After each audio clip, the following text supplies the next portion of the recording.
Hi guys, today we're going to talk about functions, but before we do, let's go ahead open it up with these three definitions. So the first one is a relation. What is a relation? A relation is just a set of ordered pairs. So let's go ahead, do an open brace. So say 1 2 3 4 5 6. Okay, so that's a closed brace. Pretend it's a closed brace. Okay, so a relation, what is that? It's a set of ordered pairs. Now, next definition, domain. What is that? The domain is the set of all the input values or also the x values. So we're going to abbreviate domain with uppercase D. The domain is all the input values or all the x values. So in this case, the domain is given by 1 3 5. Okay, so this is also known as from the top, sorry. So the domain is given by the set of all the input values or the x values, where x is the independent variable. Range, as you guessed it, the range is the set of all the output values or the y values, where y is the dependent variable. We call it a dependent variable because y depends on the value of x. So if we were asked to find the range is given by the set of all the output values or the y. So that in this case it's 2 4 6. Fantastic. Okay, so for the punchline, what is a function? Excuse me. A function is a relation, but it's not any relation. It's a very special relation. A function is a relation in which each input value corresponds to exactly one output value. I know you can read this, but I want to illustrate this with fun problem 1. So it says indicate if the relation is a function. Now I'm looking at problem A and we're like, wait a second, we had just said that a relation is a set of ordered pairs. This is not a set of ordered pairs. It is not, but in this case the input is the left column, so that will be our x, and the output will be the second column, or that will be our y. Okay, so what is a function? So a function is a special relation where for each input there corresponds exactly one output.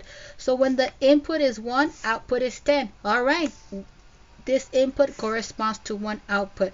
When the input is 2, the output is more than one choice. Okay, so let me go ahead and speak to myself. When the input is 2, the output is 15 or 19. Too many choices. What's so special about a function? A function is a relation where for each input there's exactly one output. If you are cool with that, then we are gonna be good to go. Okay, so to answer the question, is this relation a function? No, it is not. So I'm just gonna put not a function. Okay, so for problem B, I want to know, does this bad boy represent a function? I don't know. For each input, is there exactly one output? Input is -5, one choice. Input is -3, still one choice. Yes, it's going to the same output, but it's still one choice. There's no drama. Input is -1, exactly one output. So in this case, because every input has exactly one output, then this bad boy is a function. So what are we gonna do for fun problem 2? Same thing. We are given some information. We are asked to indicate if the relation is a function, but we're gonna take it a step further. We are gonna be asked to identify the domain and range of the relation.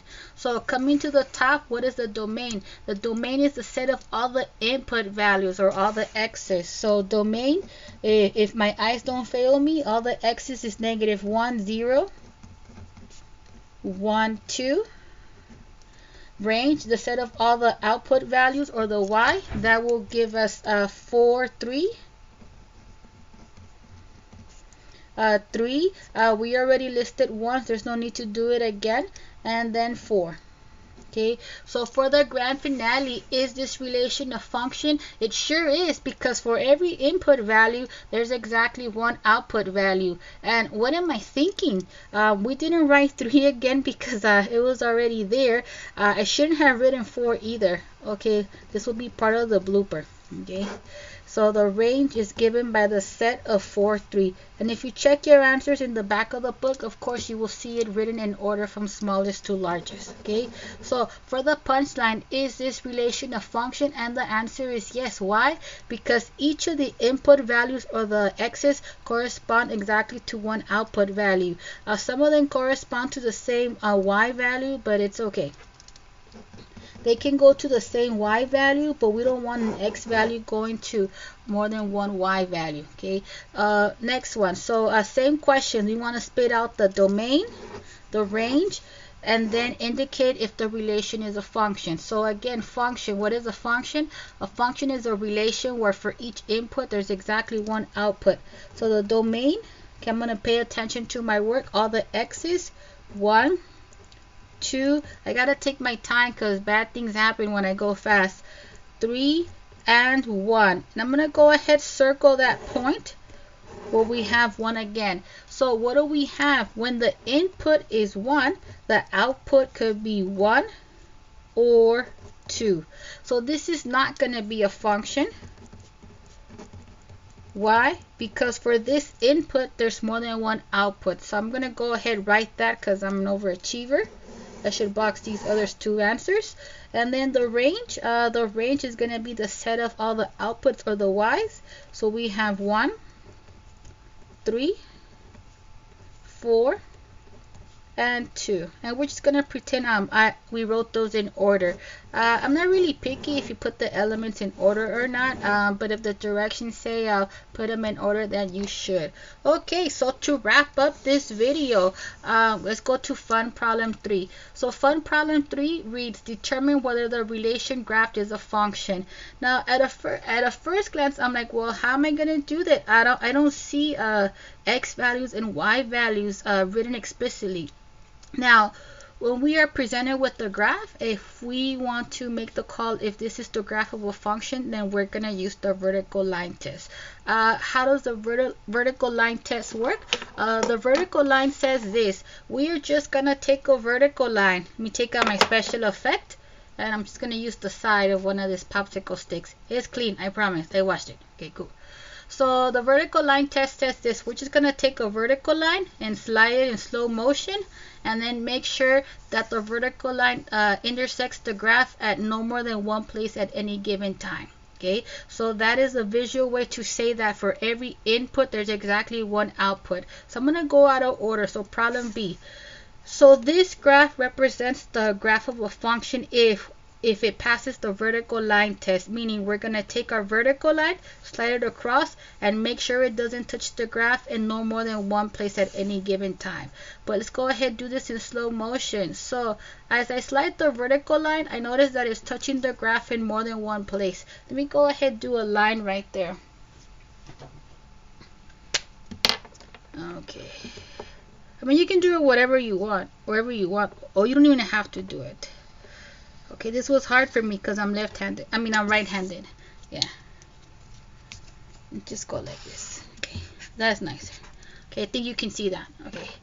So in this case, this graph fails the vertical line test. Why? Because my vertical line touches the graph in more than one place at any given time.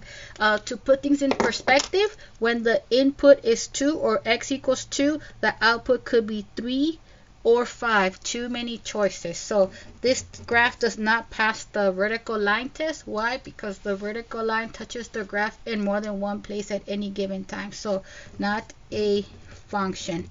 Let's go ahead, box that with confidence. Okay, for the almost grand finale, we should go in order. So we're gonna take this vertical line. Again, I'm just going to focus on the left and then slide it in slow motion and make sure that it doesn't touch my graph in no more than one point at any given time.